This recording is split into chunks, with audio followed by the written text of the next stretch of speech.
June 6, 1944. Normandy, France. The beaches are on fire. Tanks crawl from the sea, aircraft roar overhead, and paratroopers drop into fields of fog.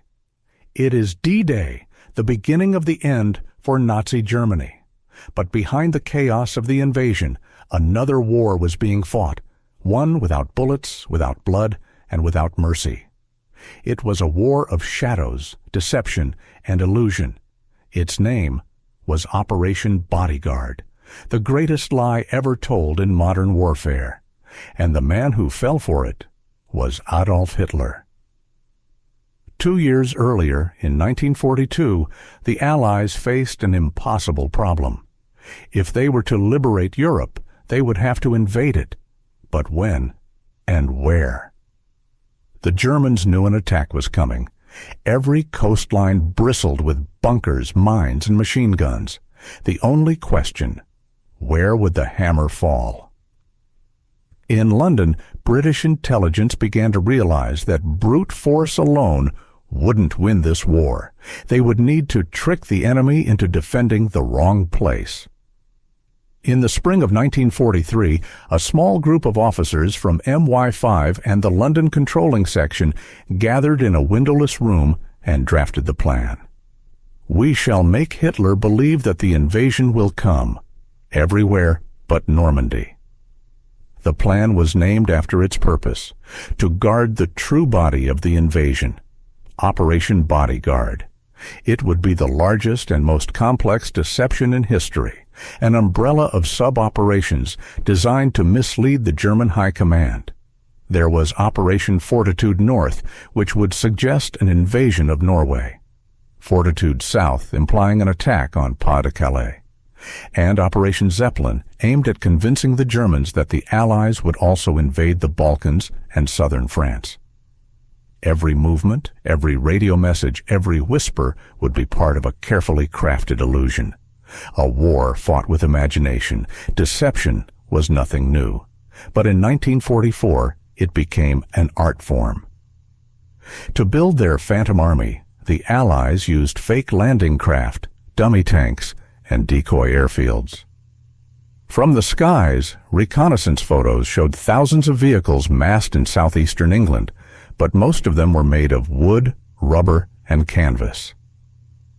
At night, engineers lit fake campfires and soldiers played recordings of engines and marching feet, and to give the illusion a heartbeat, they needed a commander. The Allies chose the only man who could make the deception believable, General George S. Patton. To the Germans, Patton was their most feared opponent, bold, unpredictable, and ruthless. What they didn't know was that Patton had been quietly sidelined after an incident in Sicily. Now, the Allies turned his fame into a weapon. Patton was publicly reassigned to command the 1st U.S. Army Group, stationed in Kent. But that army did not exist. It was entirely fake, an army of inflatable tanks, wooden trucks, and papier-mâché artillery. British intelligence even created counterfeit orders, forged memos, and false radio chatter. Dozens of operators transmitted meaningless codes day and night, giving German interceptors exactly what they wanted to hear. From above, it looked real. From Berlin, it looked unstoppable. Hitler became convinced that Patton's army was the spearhead of the real invasion, one that would strike at the Pas-de-Calais, the narrowest point across the Channel. But fake tanks and radio waves weren't enough. The illusion needed people, spies, double agents, and actors playing their parts in the theater of war. Among them was Juan Pujol Garcia, a Spanish double agent known to the British as Garbo. Through a network of fictitious sub-agents, he fed the Germans hundreds of carefully planted reports. His messages described imaginary troop movements, fake convoys, and detailed invasion timetables, all designed to reinforce the Calais deception. Garbo's skill was so convincing that the Abwehr, Germany's intelligence service, awarded him the Iron Cross, even as he was working for MI5. By May 1944, the deception was ready. Hundreds of radio transmissions intercepted by the Germans spoke of supply buildups opposite Calais. The Luftwaffe's reconnaissance flights confirmed what they believed.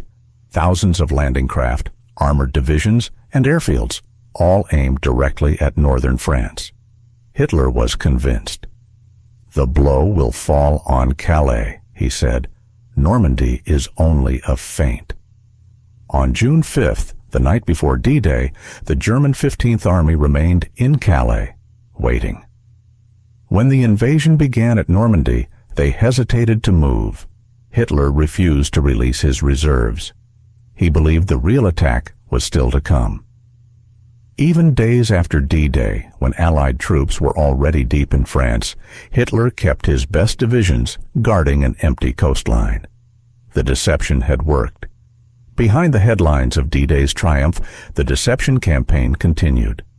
The Allies released fake communiques, staged photo ops of Patton inspecting non-existent troops, and even broadcast radio traffic from headquarters that didn't exist.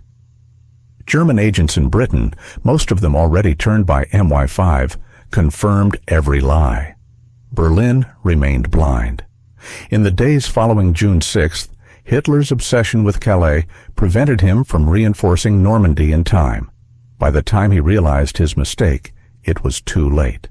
The beachhead had become an army, and the army had become a storm. The deception even extended to the night of the invasion itself. As Allied fleets sailed toward Normandy, Royal Air Force bombers executed Operation Glimmer, dropping radar-reflecting chaff to simulate a massive fleet heading toward Calais. Meanwhile, Operation Titanic saw dozens of dummy paratroopers, stuffed with straw and explosives, dropped behind enemy lines to draw German fire. Local civilians later reported seeing hundreds of bodies that turned out to be mannequins. It was a symphony of confusion, and at its center, Operation Bodyguard pulling the strings. In July 1944, as Allied forces pushed deeper into France, Hitler's generals began to question how they had been so deceived. The answer lay not in technology, but in psychology. The deception worked because it confirmed what Hitler already believed. His instincts told him the Allies would strike at Calais, the shortest route, the most logical target. And so he ignored every warning, every report that contradicted his view. The Germans were not outfought. They were outthought. Few of the masterminds behind Operation Bodyguard became famous. British intelligence officer Colonel John Bevan, head of the London Controlling Section, coordinated the deception from the shadows. His team worked in silence, crafting lies so detailed that even friendly commanders sometimes believed them. They used everything, from newspaper rumors to fake telegrams, to build a world that existed only in the enemy's mind. One MI5 officer later wrote, "We built a mirror and let Hitler stare into it until he saw what he wanted." Like all great lies, Bodyguard came at a cost. Some real intelligence sources were sacrificed to preserve the illusion. Agents who knew too much were silenced or discredited. Entire networks of resistance fighters were left to operate under false assumptions, their lives gambled to protect the grand deception. But in war, truth is a luxury, and deception a weapon. After the war, the details of Operation Bodyguard remained classified for decades. When declassified in the 1970s, historians were stunned by the scale of the illusion. It wasn't a single plan. It was hundreds of lies woven into one perfect story. Fake armies, fake messages, fake generals, all to preserve one truth, that the real invasion was coming somewhere else. In his bunker in Berlin, months later, Hitler still believed that another Allied landing was imminent at Calais. Even as Soviet artillery thundered outside the city, he waited for an attack that would never come. Operation Bodyguard was more than a deception. It was a masterpiece of strategic psychology. It redefined warfare, showing that the human mind could be both the strongest weapon and the weakest link. Intelligence agencies around the world studied it for decades. From the Cold War to modern cyber operations, the principles remained the same. To control perception is to control reality. In the quiet archives of London, the maps of Operation Bodyguard still exist. Pencil lines drawn by tired hands, red arrows that pointed to nowhere. Behind each line, thousands of lives were spared, and thousands more were lost. Because every illusion, no matter how noble, leaves shadows behind. The deception that saved Normandy also condemned others elsewhere. Truth in war is never pure. It is always traded, piece by piece, for survival.